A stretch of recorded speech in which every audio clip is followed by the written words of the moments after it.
दरख्त की टहनियां हल्की हवा में झूम रही थीं और सूरज की किरणें खिड़की के शीशों से टकराकर कमरे में बुखर रही थीं। हारिस अपने कमरे में खिड़की के पास खड़ा बाहर के मंजर को देख रहा था। उसकी आंखों में एक गहरा सुकून था, मगर दिल में अब भी कुछ खटक रहा था। ऐसा लग रहा था जैसे कोई पुराना जख्म अभी तक भरा नहीं था। वो सोच रहा था कि जिंदगी कितनी अजीब है। कभी वो अपने आप को तुनहा महसूस करता था और कभी उसे लगता था कि पूरा खानदान उसके साथ है। उसके ख्यालात में गुम होकर वो ये भूल गया था कि उससे नाश्ते के लिए नीचे आना था।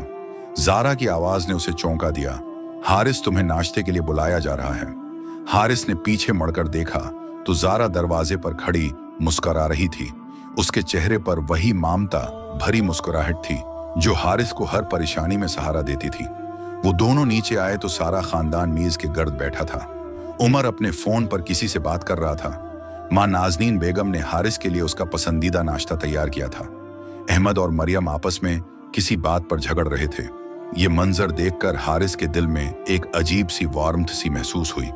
यही तो उसका खानदान था, यही तो उसकी पहचान थी। नाश्ते के दौरान उमर ने अचानक एक अहम बात कही। आज हमें एक नया मसला दरपेश है। हमारी कंपनी का एक प्रोजेक्ट फेल हो गया है और हमें बहुत बड़ा नुकसान हुआ है। ये सुनकर सबके चेहरे पर तशवीश तारी हो गई। जारा ने पूछा, ऐसा कैसे हुआ? हम तो इस प्रोजेक्ट पर बहुत मेहनत कर रहे थे। उमर ने जवाब दिया, ये कोई एक्सीडेंट नहीं है। ये मंसूबा बंद तरीके से किया गया है। हमारे खिलाफ कोई साजिश हो रही है। हारिस ने, जो अब तक खामोश था, अचानक बोला, क्या आपको लगता है कि ये वही लोग हैं जो हमारे पीछे पड़े हैं? उमर ने सिर हिलाया। हाँ, मुझे यही शक है। हमने उन्हें अदालत में ले जाने की कोशिश की थी और अब वो बदला ले रहे हैं। ये बात सुनकर मां नाजनीन बेगम की आंखों में खौफ के आसार भरे। बेटा, ये कब खत्म होगा? कब हम प्रामंद होंगे? उमर ने मां का हाथ थामा और कहा, उम्मी, डरो मत। हम सब मिलकर हर मुश्किल का सामना करेंगे। हमारे पास एक दूसरे के सिवा कुछ नहीं है, मगर यही काफी है। उस दिन पूरा खानदान घर में ही रहा। हर शख्स किसी न किसी काम में मसरूफ था। हारिस ने फैसला किया कि वो उम्र का साथ देगा और कंपनी के मामलात में उसकी मदद करेगा। वो जानता था कि ये उसकी जिम्मेदारी है। दोपहर के वक्त हारिस और उम्र एक साथ दफ्तर के लिए निकले। रास्ते में हारिस ने उम्र से पूछा, भाई, आपको कैसे पता चला कि ये कोई साजिश है? उमर ने जवाब दिया, हमें कुछ डॉक्यूमेंट्स मिले हैं जिनसे पता चलता है कि हमारी कंपनी के अंदर ही कोई हमारे खिलाफ काम कर रहा है। ये कोई बाहर का शख्स नहीं है। हारिस हैरान हुआ, मगर ऐसा क्यों? हमने तो कभी किसी को नुकसान नहीं पहुंचाया। उमर ने मुस्कुराते हुए कहा, हारिस, दुनिया में हर शख्स अच्छा नहीं होता। कुछ लोग सिर्फ अपना फायदा देखते हैं। हमारी कामयाबी कुछ लोगों को हजम नहीं हो रही। दफ्तर पहुंचकर उन्होंने एक मीटिंग बुलाई। तमाम एम्प्लॉइज को जमा किया। उमर ने सबके सामने बात रखी, हम सब एक खानदान की तरह हैं। हमने मिलकर इस कंपनी को इतनी बुलंदियों तक पहुंचाया है। आज हम पर एक मुश्किल वक्त आया है, मगर मैं यकीन रखता हूं कि हम मिलकर इस पर काबू पा सकते हैं। हमें आपस के इख्तिलाफात भुलाकर एक दूसरे का साथ देना होगा। ये सुनकर सब खामोश हो गए। कुछ के चेहरे पर शर्मिंदगी के आसार थे, कुछ सोच में डूब गए। मीटिंग के बाद हारिस ने उमर से कहा, आपने बहुत अच्छी बात कही। हमें एक दूसरे पर भरोसा करना होगा। शाम को घर वापसी पर रास्ते में उन्हें एक अजीब सा वाकया पेश आया। एक कार ने उनकी गाड़ी के सामने आकर ब्रेक लगा दी। उमर ने फौरन गाड़ी रोकी। कार से दो लोग बाहर निकले और उन्होंने उमर को धमकी दी, तुमने हमारे साथ छेड़छाड़ की थी, अब तुम्हें उसका नतीजा भुगतना होगा। ये कहकर वो वहां से चले गए। हारिस और उमर दोनों हैरान थे। ये लोग कौन थे? उन्होंने ऐसा क्यों किया? घर पहुंचकर उन्होंने ये वाकया सबको सुनाया। जारा बहुत परेशान हुई, तुम्हें अब बाहर नहीं जाना चाहिए, ये लोग कुछ भी कर सकते हैं। उम्र ने उसे तसल्ली दी, डरो मत, मैं हूं ना, हमने पुलिस को इन्फॉर्म कर दिया है, वो उन्हें ढूंढ निकालेंगे। रात को हारिस अपने कमरे में लेटा सोच रहा था, क्या ये सिलसिला कभी खत्म होगा? क्या वो कभी पर सुकून जिंदगी गुजार पाएगा? अचानक उसके फोन की घंटी बजी। एक नामालूम नंबर था। हारिस ने हचकचाते हुए फोन उठाया। दूसरी तरफ से एक गहरी आवाज आई, तुम्हें खबरदार किया जाता है, अपने काम से काम रखो वरना तुम्हें पछताना पड़ेगा। फोन बंद हो गया। हारिस के हाथ से फोन छोड़कर गड़ता गड़ता बचा। उसका दिल तेजी से धड़क रहा था। ये कौन था? उन्हें कैसे पता चला कि वो उमर की मदद कर रहा है। उसने फौरन उमर के कमरे में जाकर ये बात बताई। उमर ने उसे पुरस्कून किया। ये सिर्फ डराने की कोशिश है, हम डरने वाले नहीं हैं, हमने सच के लिए लड़ना है और हम लड़ेंगे। अगले दिन हारिस ने फैसला किया कि वो खुद इस मामले की तह तक पहुंचेगा। उसने उमर से कहा, भाई मैं आपकी मदद करना चाहता हूं, मैं जानना चाहता हूं कि हमारे खिलाफ कौन है और क्यों। उमर ने उसे इजाजत दे दी। हारिस ने कंपनी के ओल्ड रिकॉर्ड्स चेक करने शुरू किए। उसे कुछ अजीब डॉक्यूमेंट्स मिले। इनमें एक नाम बार बार आ रहा था, राइफ। ये नाम उसे जाना पहचाना लगा। राइफ वही शख्स था जो कुछ साल पहले कंपनी में मैनेजर था। उम्र ने उसे बिदानवानी के इल्जाम में निकाल दिया था। क्या वही अब बदला ले रहा था? हारिस ने यह बात उम्र को बताई। उमर ने कॉन्फर्मेशन के लिए एक प्राइवेट इन्वेस्टिगेटर को हायर किया। इन्वेस्टिगेटर ने कुछ दिनों बाद रिपोर्ट दी, हाँ ये राइफ ही है, वो एक गैंग से कनेक्टेड है, वो आपकी कंपनी को तबाह करना चाहता है। अब हमें फैसला करना था कि आगे क्या करना है। उमर ने पुलिस को तमाम इंफॉर्मेशन प्रोवाइड की। पुलिस ने राइफ के खिलाफ केस दर्ज किया, मगर राइफ को पता चल गया और वो फरार हो गया। एक हफ्ते बाद एक और वाकया पेश आया। कंपनी के दफ्तर में आग लग गई। फॉर्चुनेट बात यह थी कि रात का वक्त था और कोई मौजूद नहीं था, मगर कंपनी को बहुत नुकसान हुआ। हारिस और उमर दोनों इस वाकये से बहुत परेशान थे। ये अब हद से ज्यादा हो रहा था। उन्होंने फैसला किया कि वो राइफ को ढूंढ निकालेंगे। उन्होंने अपने तमाम कॉन्टैक्ट्स इस्तेमाल किए। आखिरकार इन्हें पता चला कि राइफ एक ओल्ड फैक्ट्री में छुपा हुआ है। वो दोनों वहां पहुंचे। फैक्ट्री के अंदर एक बड़ा हॉल था जहां राइफ अपने साथियों के साथ बैठा था। जब उसने उमर और हारिस को देखा तो वो हैरान रह गया। तुम यहां कैसे? उमर ने आगे बढ़कर कहा, राइफ हमने तुम्हें कभी नुकसान नहीं पहुंचाया, तुमने खुद अपने एक्शंस के नतायज भगते हैं। राइफ गुस्से से बोला, तुमने मुझे नौकरी से निकालकर मेरी जिंदगी तबाह कर दी थी, मैं तुम्हें माफ नहीं कर सकता। हारिस ने जी रू किया, राइफ तुम्हारे पास एक मौका है, हम तुम्हारे खिलाफ तमाम चार्जेस विथड्रॉ कर सकते हैं अगर तुम हमारे साथ कोऑपरेट करो। राइफ ने हारिस को देखा, उसकी आंखों में नफरत थी। तुम कौन होते हो मुझे समझाने वाले? मैं तुम्हें भी तबाह कर दूंगा। ये कहकर उसने अपने साथियों को सिग्नल दिया। चंद लम्हों में हाल में टेंशन बढ़ गई। उमर और हारिस के पास कोई रास्ता नहीं था। उन्होंने वापस जाने की कोशिश की, मगर दरवाजे बंद हो चुके थे।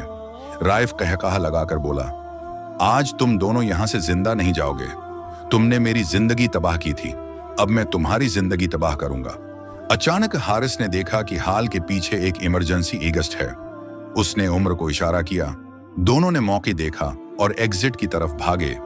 राइफ और उसके साथी उनके पीछे भागे। बाहर निकलते ही हारिस ने फौरन पुलिस को कॉल किया। पुलिस ने आते ही राइफ और उसके साथियों को गिरफ्तार कर लिया। ये वाकया खत्म हुआ, मगर हारिस के दिल में एक नया खौफ पैदा हो गया। क्या हमेशा ऐसे ही लोग उनका पीछा करते रहेंगे? क्या उन्हें हमेशा डर के साए में रहना होगा? घर वापस आकर उसने अपने ख्यालात ज़ारा के साथ शेयर किए। ज़ारा ने कहा, हारिस, जिंदगी में हमेशा मुश्किलात आती रहेंगी, मगर हमें हिम्मत नहीं हारनी चाहिए। हम सब तुम्हारे साथ हैं, तुम्हारी हर मुश्किल में तुम्हारा साथ देंगे। ये सुनकर हारिस के दिल को सुकून मिला। उसने फैसला किया कि वो डर के साए में नहीं जिएगा, वो अपनी जिंदगी को पूरी तरह से जिएगा। अगले कुछ दिनों में सब कुछ नॉर्मल हो गया। कंपनी के काम दोबारा ट्रैक पर आ गए। खानदान में वही पुराना प्यार और मोहब्बत लौट आया। एक शाम जब सब घर में जमा थे, उमर ने एक अहम ऐलान किया, मैंने फैसला किया है कि हम एक नई कंपनी स्टार्ट करेंगे। एक ऐसी कंपनी जो नौजवानों को रोजगार के मौके देगी, जो माशरे के लिए मुफीद होगी। सबने उस ख्याल को सराहा। हारिस ने कहा, मैं आपकी इस काम में पूरी मदद करूंगा। मैं चाहता हूं कि हमारी कंपनी सिर्फ पैसा कमाने के लिए न हो, बल्कि लोगों की मदद के लिए हो। ये सुनकर उमर बहुत खुश हुआ। तुम सचमुच बहुत बड़े हो गए हो हारिस, तुम्हारी सोच बहुत बुलंद हो गई है। रात को हारिस अपनी डायरी लिख रहा था। आज मैंने सीखा कि जिंदगी में मुश्किलात आएंगी, मगर हमें उनका सामना करना चाहिए। हमें डर के आगे हार नहीं माननी चाहिए। हमारे पास खानदान की ताकत है, मोहब्बत की ताकत है, और ये ताकत हर मुश्किल को आसान कर सकती है। मैं आज से वादा करता हूं कि मैं कभी हार नहीं मानूंगा। मैं हमेशा सच के लिए लड़ूंगा और मैं हमेशा अपने खानदान के साथ खड़ा रहूंगा। यही मेरी जिंदगी का मकसद है, यही मेरी कहानी है, और ये कहानी अभी खत्म नहीं हुई है। ये तो अभी सिर्फ शुरू हुई है। अगले दिन हारिस ने नई कंपनी के लिए काम शुरू किया। उसने नौजवानों को मुलाजमत देने के लिए एक मुहिम चलाई। बहुत से नौजवानों ने उसमें दिलचस्पी दिखाई। उनमें से एक लड़की सना थी जो बहुत होनहार थी, मगर उसके पास मौके नहीं थे। हारिस ने उसे मुलाजमत दी और उसकी सलाहियतों को देखकर बहुत खुश हुआ। सना ने जल्द ही अपनी काबिलियत साबित की और कंपनी के लिए बहुत अच्छा काम किया। एक दिन सना ने हारिस को बताया कि उसका एक भाई है जो बीमार है और उसके इलाज के लिए पैसे दरकार हैं। हारिस ने फौरन उसकी मदद की और उसके भाई का इलाज करवाया। ये देखकर सना की आंखों में आंसू आ गए। उसने कहा, आपने मेरी जिंदगी बदल दी है। हारिस ने मुस्कुराते हुए कहा, हम सब एक दूसरे की मदद के लिए हैं, यही तो इंसानियत है। दूसरी तरफ उम्र ने भी नई कंपनी में बहुत मेहनत की। उसने ऐसे प्रोजेक्ट शुरू किए जो माशरे के लिए फायदेमंद थे। उन्होंने गरीब बच्चों के लिए स्कूल खोला, बेरोजगार नौजवानों के लिए तरबीती मराकज कायम किए और माजूर अफराद के लिए काम के मौके पैदा किए। उनके इस काम की वजह से लोगों में उनकी इज्जत बढ़ गई। हर तरफ उनकी तारीफ होने लगी, मगर कुछ लोग अब भी उनसे हसद करते थे। एक दिन हारिस को पता चला कि कुछ लोग उनकी नई कंपनी के खिलाफ साजिश कर रहे हैं। वो जाली खबरें फैला रहे हैं कि उनकी कंपनी धोखाधड़ी कर रही है। हारिस ने ये बात उमर को बताई। उमर ने कहा, हमें उनकी बातों पर ध्यान नहीं देना चाहिए। हम जो सही काम कर रहे हैं उसका नतीजा जरूर अच्छा निकलेगा। मगर हारिस को यह बात हजम नहीं हुई। उसने फैसला किया कि वो इन लोगों का पर्दाफाश करेगा। उसने एक प्रेस कॉन्फ्रेंस बुलाई और मीडिया के सामने सारी हकीकत रख दी। उसने सना जैसे लोगों की कहानियां सुनाई जिनकी जिंदगियां उनकी कंपनी ने बदली थी। मीडिया ने उनकी बातों को पूरे मुल्क में नशर किया। लोगों ने उनके काम को सराहा और वो लोग जो उनके खिलाफ थे शर्मिंदा हो गए। उस वाक़ये के बाद हारिस और उमर की मकबूलियत और बढ़ गई। लोग उन्हें एक मिसाल के तौर पर देखने लगे। एक दिन हारिस ने उमर से कहा, भाई हमने बहुत मुश्किल वक्त देखे हैं मगर हमने हार नहीं मानी। आज हम कामयाब हैं। उमर ने जवाब दिया, हारिस, कामयाबी का मतलब सिर्फ पैसा कमाना नहीं है। कामयाबी का मतलब है दूसरों की जिंदगियों में तब्दीली लाना, और हम ये काम कर रहे हैं। ये सुनकर हारिस के दिल में इत्मीनान पैदा हुआ। वो जानता था कि वो सही रास्ते पर है। रात को जब वो अपने कमरे में सो रहा था, उसे अचानक अपने माजी की यादें आईं। वो वक्त जब वो तन्हा था, जब वो अपने आप को बेयार व मददगार महसूस करता था। मगर आज उसके पास एक खानदान था, उसके पास एक मकसद था, उसके पास एक शनाख्त थी। वो सोचता रहा कि जिंदगी में सबसे कीमती चीज मोहब्बत है। मोहब्बत ही है जो इंसान को मजबूत बनाती है। मोहब्बत ही है जो इंसान को हर मुश्किल का सामना करने की ताकत देती है। और वो खुश था कि उसके पास ये मोहब्बत मौजूद थी। अगले दिन सुबह होते ही उसने फैसला किया कि वो अपनी जिंदगी के उस नए बाब को पूरी तरह से जिएगा। वो अपने खानदान के साथ हर लम्हा एंजॉय करेगा। वो अपने काम को पूरी लगन से जारी रखेगा और वो हमेशा दूसरों की मदद करता रहेगा, क्योंकि वो जानता था कि यही उसकी जिंदगी का मकसद है, यही उसकी कहानी है और ये कहानी अभी जारी है। कुछ महीने गुजर गए। नई कंपनी ने बहुत तरक्की की। हारिस और उम्र की मेहनत रंग लाई। वो अब सिर्फ कारोबारी नहीं रहे थे बल्कि समाजी खिदमतगार बन चुके थे।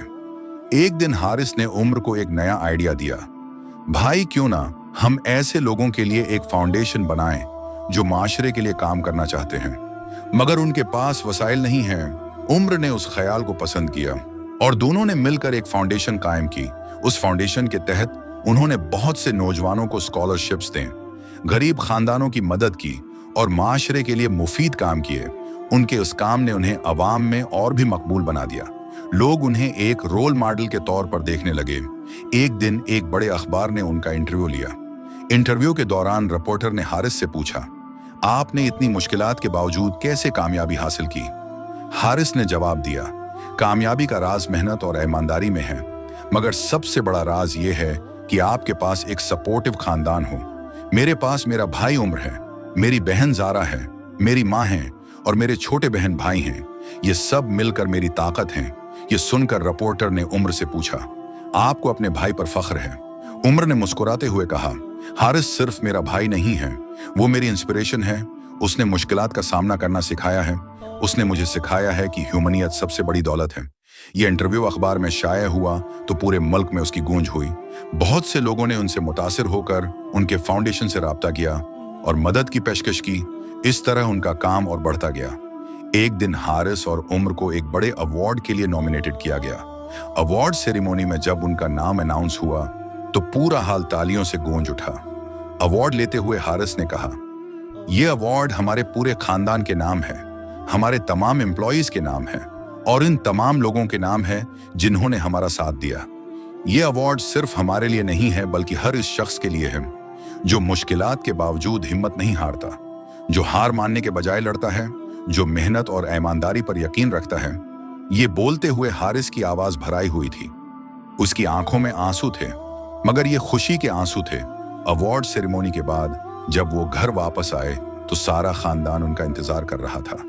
मां नाजनीन बेगम ने दोनों बेटों को गले लगा लिया। जारा ने केक काटा।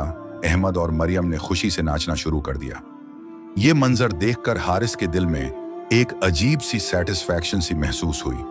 वो सोच रहा था कि जिंदगी में यही लम्हे तो कीमती हैं, यही खुशियां तो असल दौलत हैं। रात को जब सब सो चुके थे, हारिस अपने कमरे की खिड़की के पास खड़ा था। बाहर चांद चमक रहा था, सितारे टमटमा रहे थे। वो सोच रहा था कि जिंदगी कितनी खूबसूरत है, कितनी प्यारी है। उसने महसूस किया कि अब वो अपने माजी के तमाम डीमंस से आजाद हो चुका है। अब वो एक नई जिंदगी गुजार रहा है, एक ऐसी जिंदगी जो मोहब्बत, खुशी और इत्मीनान से भरी हुई है।